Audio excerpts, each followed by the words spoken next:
Hi, everybody. I'm rjcurrer, and for today's Dungeon Express, I want to work on a dungeon based off of a map that I made really apropos of nothing. I was just kind of doodling around in Krita, trying to test out some new techniques, practice some of the techniques that I had been working on, and I ended up with what I thought was kind of a cool looking map with a maze at the center of it.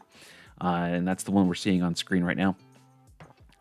So I thought today, let's give it an adventure. Let's fill it with something and make it something that we can actually play. Otherwise, it's just going to sit in a file on my computer and never see the light of day. And that would be just a waste. So let's jump in. So for this adventure, I was trying to think about what kind of adventure I might want to write. And I thought that with the maze and the kind of mind bendingness of labyrinths, their ability to get you kind of turned around and disoriented, I thought that that might pair really well with kind of a Lovecraftian, eldritch horror sort of adventure.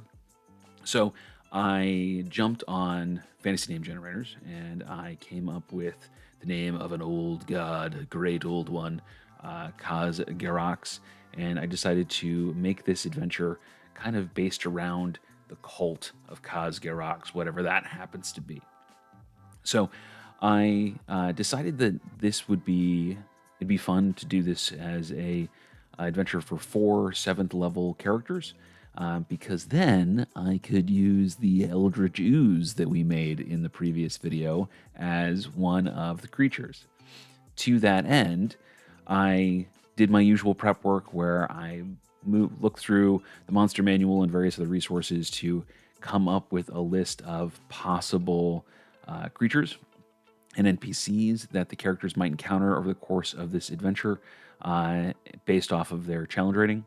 And I discovered that challenge rating 2 and challenge rating 3 are each kind of a 1-to-1 ratio with for PC versus NPC. And so that gave us kind of a cool list. Cult Fanatic was an obvious choice. If we're doing anything that's a little Lovecraftian, we need a good cult in there. It doesn't work without. Veteran fit in there well as kind of guards and muscle and thugs. Anothic and Grell and the Gibbering Mouther I thought were kind of cool aberrations that could have been made manifest by the dark doings of the cult. And then, of course, our Eldritch Ooze, because we made a monster. We might as well use it. Again, otherwise it's waste, right? So let's go ahead and start working on this.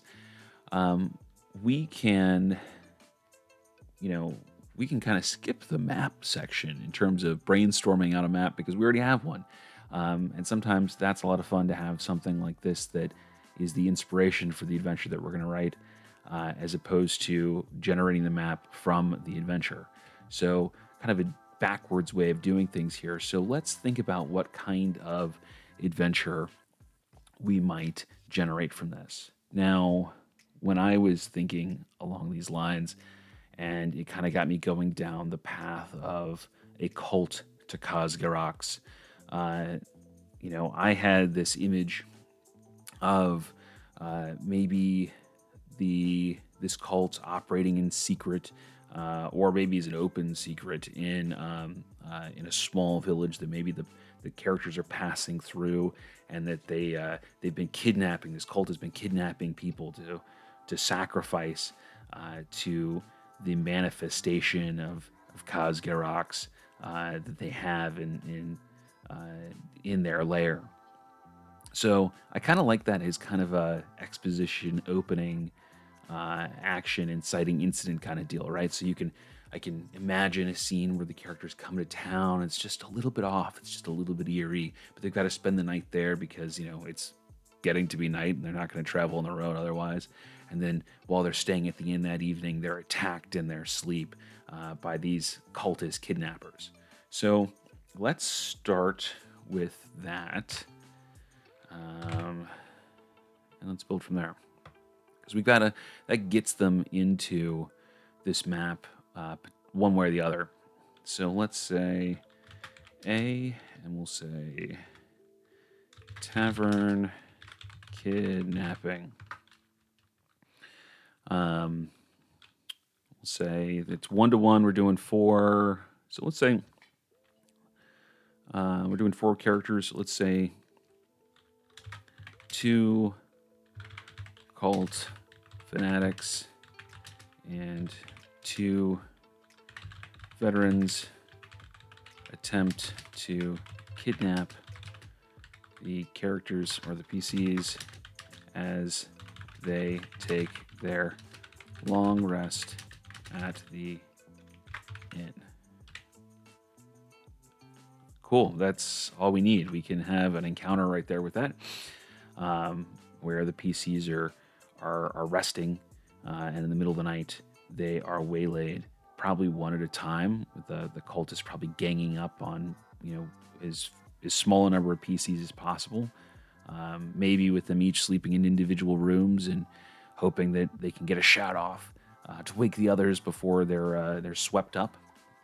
Because then we've got kind of 2 outcomes from this, right? We've got the possibility that they are kidnapped, and then the rest of the adventure can start from area B5 here.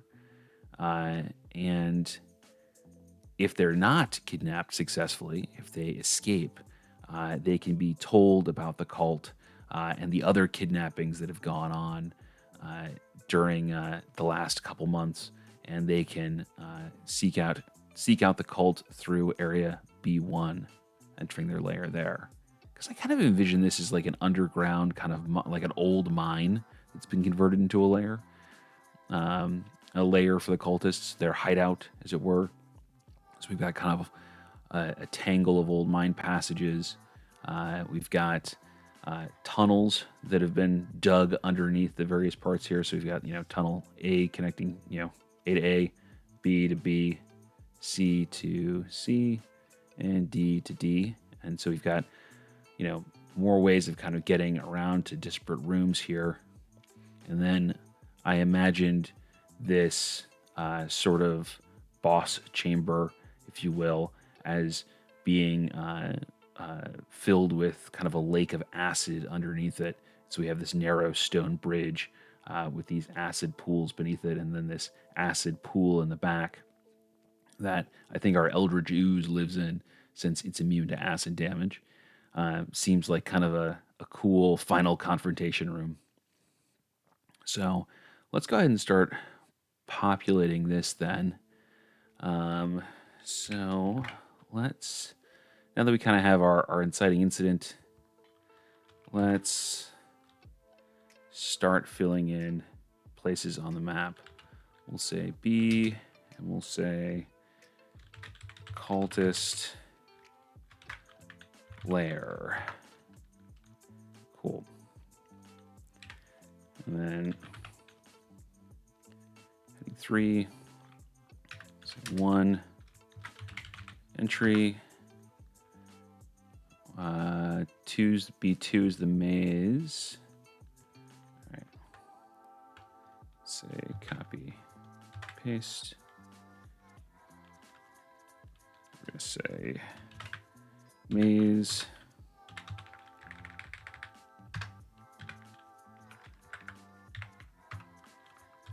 Okay. 3. B3 is the tunnel room, right? Where we've got all kinds of little tunnels that go all over the map here. So let's say tunnel chamber, call it. That sounds a little more mine-like. We'll say 4 is, what should 4 be? It's probably one of the cultist chambers. Maybe it's a prayer chamber, we'll just say cultist room. And we'll figure out what that is in a little bit. Okay, 5 is, well, it's obviously our prison. Okay. 6.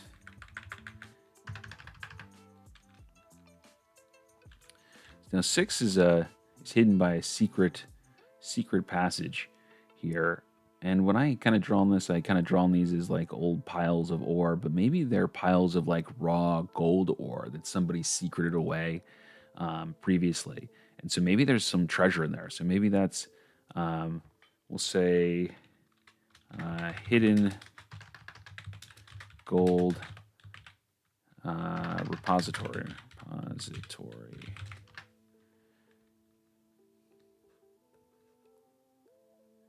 Come on, there we go, repository. And last, we've got 7, and that's going to be our ritual chamber. Cool. I like that. So let's start putting some encounters in here. We don't need a ton of stuff.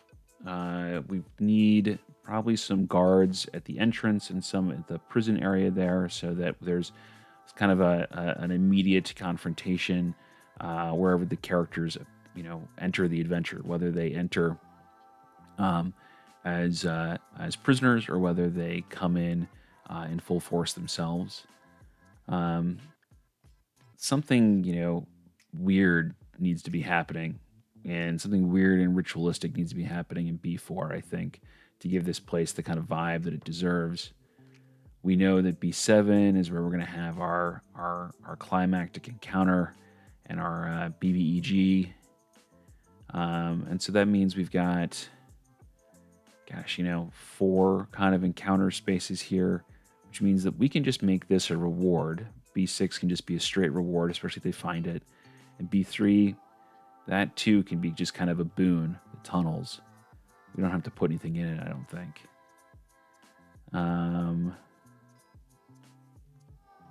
Cool. All right, so let's go ahead and start filling that out. We don't want all of these encounters, since there's a number of them here, to be all terribly difficult. I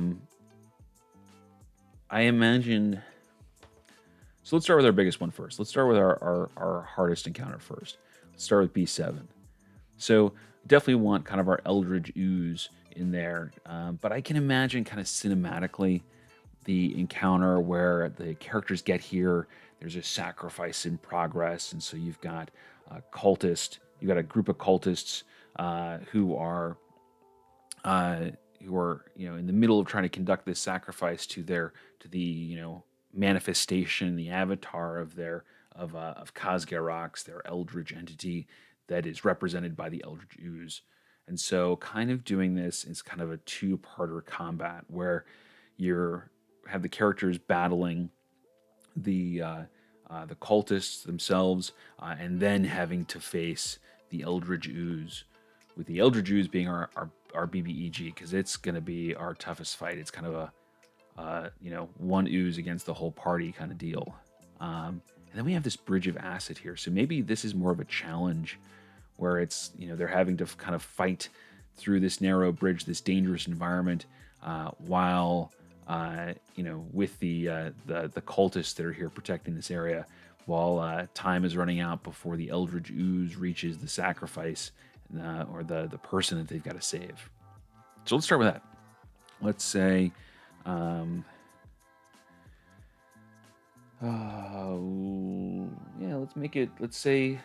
let's use the same combo as before. Let's say 2 cultists. We'll say 2 cult fanatics.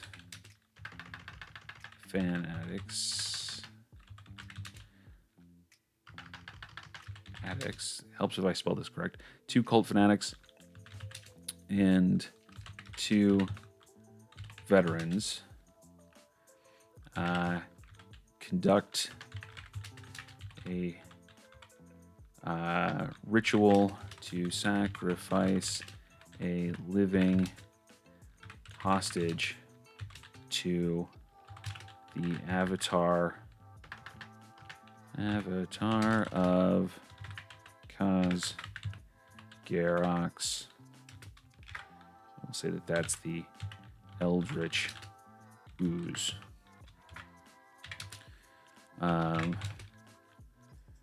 The ritual summoning is complete when the characters arrive, but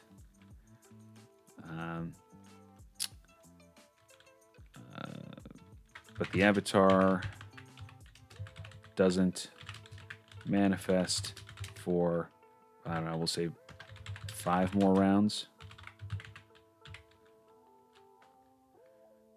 Let's put a space here. We'll say developments.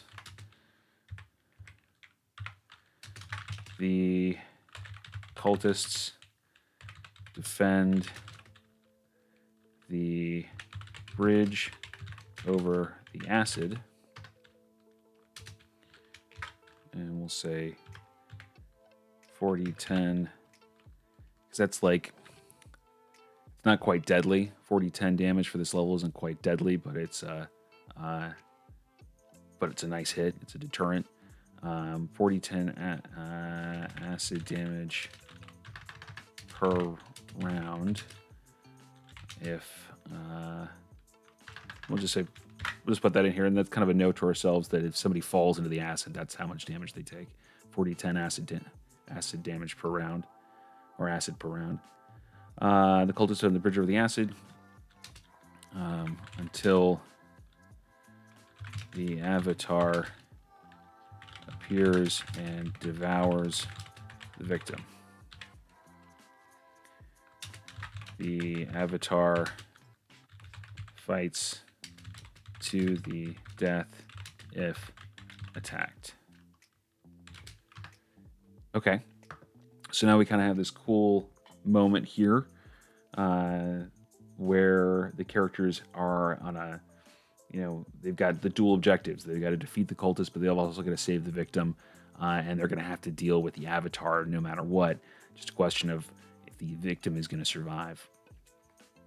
Okay, and then we should put some treasure in here.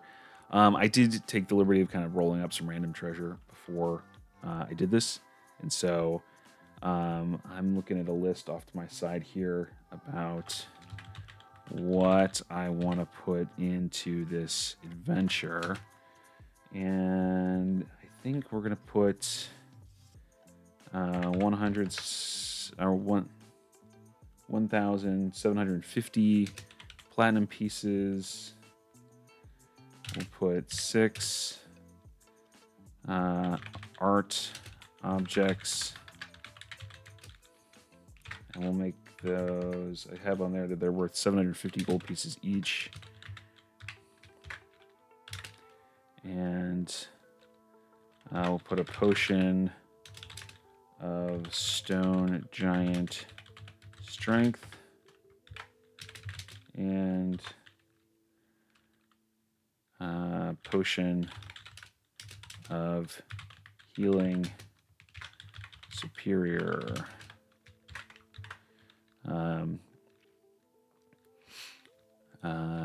Are arrayed as offerings around the ritual sacrifice.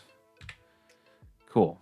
So things that, objects and items that they're going to sacrifice alongside the actual living victim that the characters might be able to recover. All right, that's enough for our climax. And so we've already got a 2-parter there, so we got a couple combats. So we can make these other ones a little bit lighter. But we don't want to make them too light. So let's... Oh, I just had a really good idea for the cult space, for the cultist room. So one of the things that is kind of a theme in a lot of Lovecraftian eldritch horror kind of stuff is this idea of madness and whispering and forbidden secrets. And there's the Necronomicon, or the Necronomicon comes out of that lore. And and the mad ravings that are inside of it and that kind of thing. So what if in the cultists' chamber they have a Nothic that is just spouting, just continuously, just ranting, just sort of the quote unquote the lore of Kaz'Gaerox, of the dictates, or the gospel of Kaz'Gaerox, and you've got a couple cultists who are just frantically scribbling down these rantings, these ravings on pieces of paper that end up getting kind of littered all over the the hideout. Maybe they end up getting sort of posted and papered up on the walls, and so you got all these tunnel passages that are filled with these sheets of just unceasing rantings. And so maybe this is the room where that's generated. So let's do that. Let's say 2 cult fanatics scribble down the ranting or the ravings of a mad Nothic who continuously spouts the gospel of Kaz'Gaerox.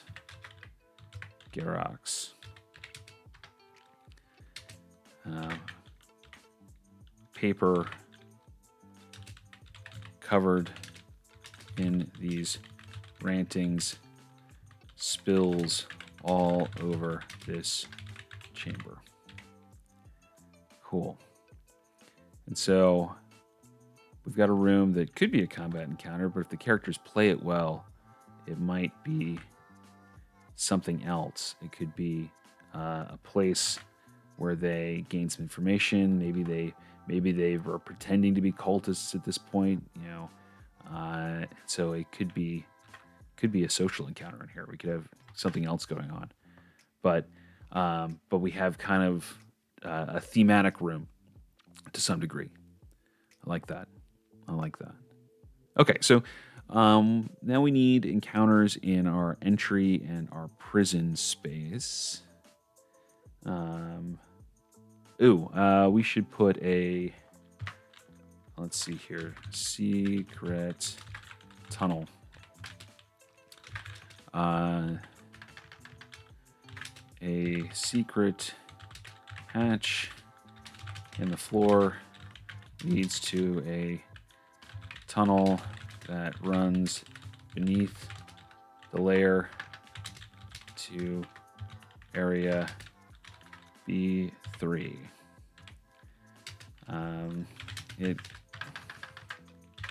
It can be spotted with a successful DC 15 check. And we're not going to specify what kind of check. It can be all kinds of checks to figure that out. Whatever feels right in the moment. Cool. And we've got a couple of those on our map. So we've got one in the maze. We've got one in the prison. And we've got another one in the entryway. So let's just kind of copy and paste this chunk into each of those. TD.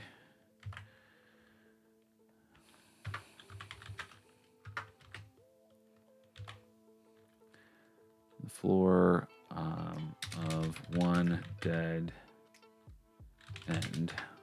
Let's kind of mark that one there.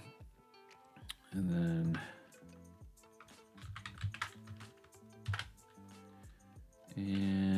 cool. So let's keep this light. Let's say 1 cult fanatic and 2 veterans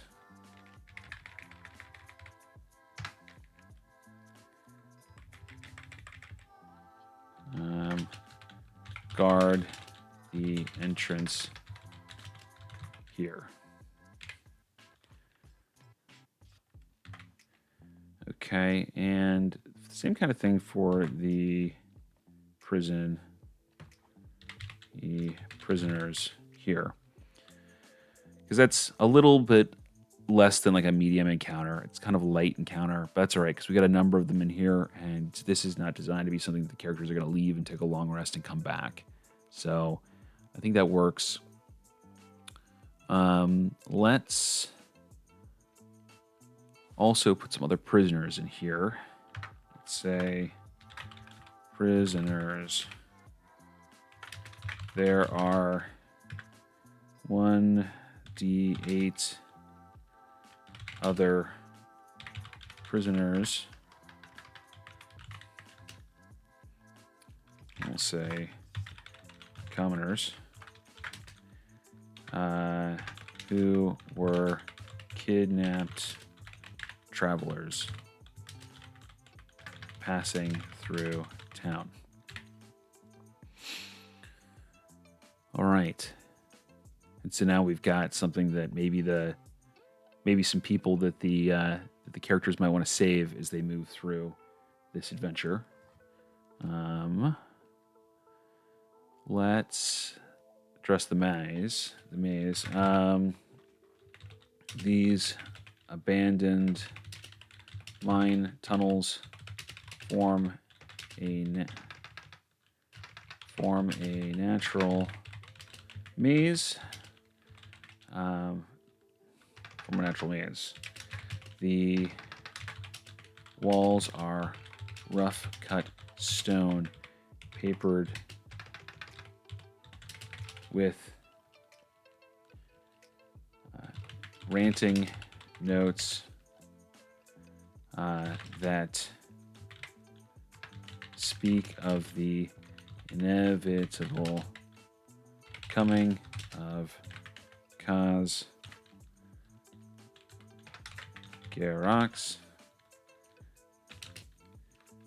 Long passages are indecipherable. So we don't need to put anything in the maze because it's already kind of its own challenge, right? They're wandering around. They got to find their way through. There's lots of dead ends. And we'll add some random encounters, too, to kind of spice this up a bit as the characters explore. And so this doesn't feel so static. It feels like a living place. The tunnel chamber, likewise, we don't necessarily need to put anything in there. We can say this natural stone room or chamber has 4 obvious tunnels that lead to other areas of the cultists' lair. Tunnel A leads to area B1. Tunnel B leads to area B2. Tunnel C to area B4. And tunnel D leads to area B5.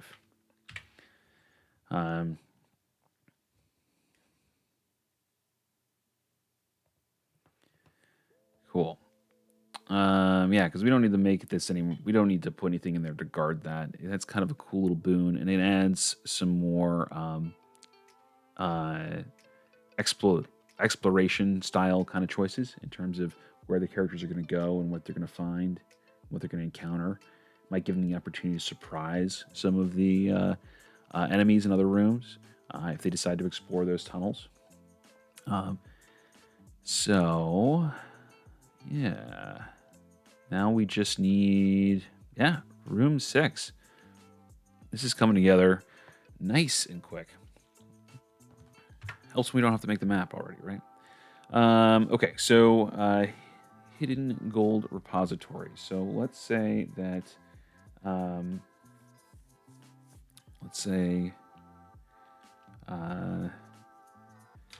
this room is accessible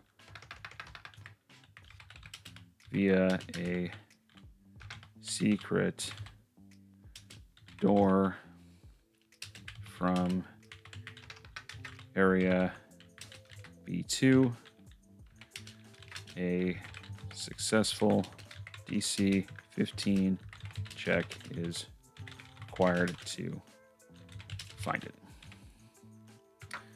And then we'll say treasure. We'll say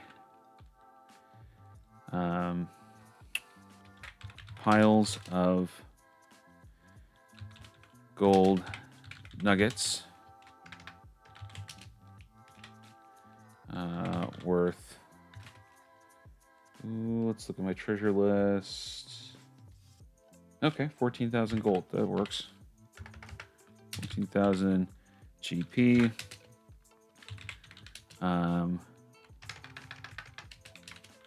Total fill this room. Hefty pile of treasure for our 7th level characters. Okay, so we've got all the rooms filled out. We've got an entry into it. We should probably make a note about the kidnappings. Let's see. Let's say, so we don't forget that. Let's say developments. The cult of Kaz'Gaerox has been kidnapping travelers passing through the area, and a few locals to sacrifice to their to the avatar of their ancient god. If the characters are captured, the cultists plan to take them to area B5 and plan to sacrifice them. If the PCs escape, a desperate towns, we'll say desperate members of the town beg the PCs, beg the characters to save those that were kidnapped previously. Cool.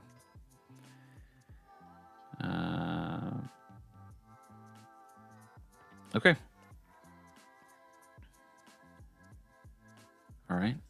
So I guess what we've got left now is we need a random encounter table to make this, feel like a living, breathing kind of place. So let's make one. Heading 1, random encounters. And let's add a table. And we'll put that table out there. Down, let's say, let's keep it small. Let's say 1d6. 1d6. Counter. Put our header on here. And then 1, 2, 3, 4, 5, 6. 1, 2, 3, 4, 5, 6. Great. And okay, so let's take a look at what we've got. We haven't done anything with Grells yet, or Gibbering Mouthers, so let's toss those in there. They're 1-to-1, so let's say 1d4 Grells. Say 1d4 Gibbering Mouthers. Or let's say 1d4 cultists transform into Gibbering Mouthers. So we kind of have a cool little vignette. The madness gets to them.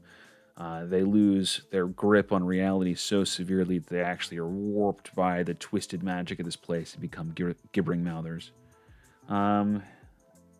I don't want to just say 1d4 cult fanatics, 1d4 veterans, 1d4 Nothics. Let's mix and match a little bit here. Let's say one cult fanatic with a group of veterans.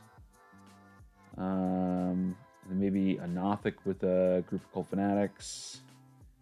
And then something positive. Then something nice the characters can find. So let's say one cult fanatic with, if we got one of those, let's say 1d4 -1 veterans. So we don't outclass. We can always, random encounters, in my book they should be no higher than a medium difficulty encounter. And more often than not, they should be lower difficulty because the odds of them occurring are much higher. And we don't want to have a TPK from a random encounter.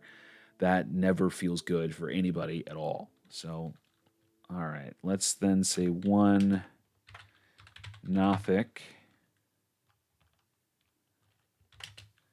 with 1d4 -1 cult fanatics. And we'll say, what did we say?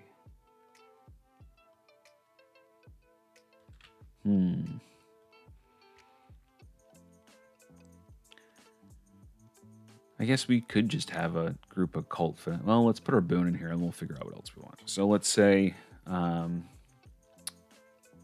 wonder. Okay, so if all these like corridors are sort of plastered with these mad ravings of sheets of paper that kind of that are super conspiracy theory kind of feeling, that kind of paper the corridors.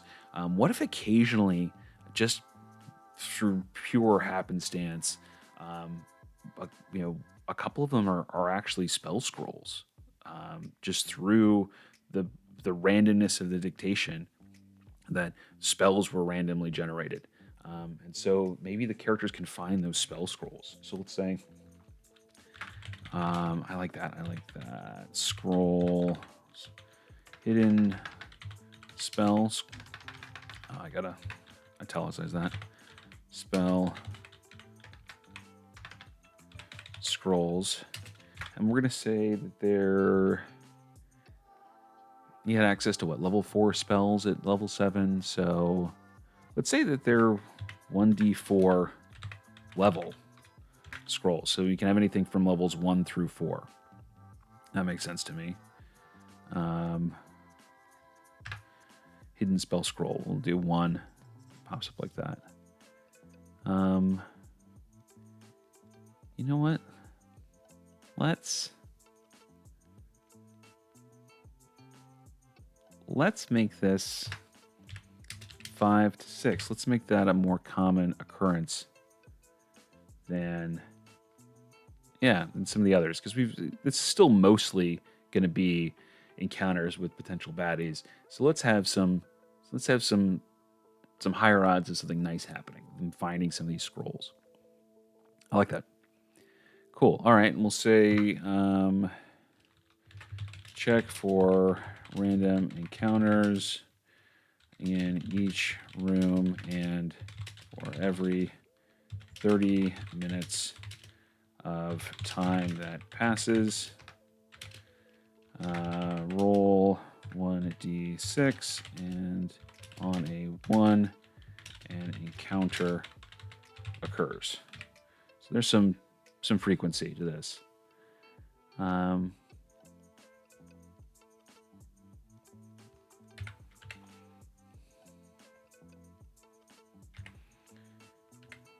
Okay, cool. So yeah, that's a fully fledged adventure for us here. We've taken this map that I had just kind of spent doodling, and now we have filled it out so that we have a fully playable adventure that we pumped out. And if you don't count the map making itself, that we pumped out in under an hour, about 45 minutes or so. So I will, like all of our other Dungeon Express, I will post a copy of this along with the video so that you can download your own copy of what we've created here today and perhaps play this at your table. If you have enjoyed this video, please like, subscribe, and leave a comment. All of that helps the channel, helps keep me growing and keep me doing videos like this.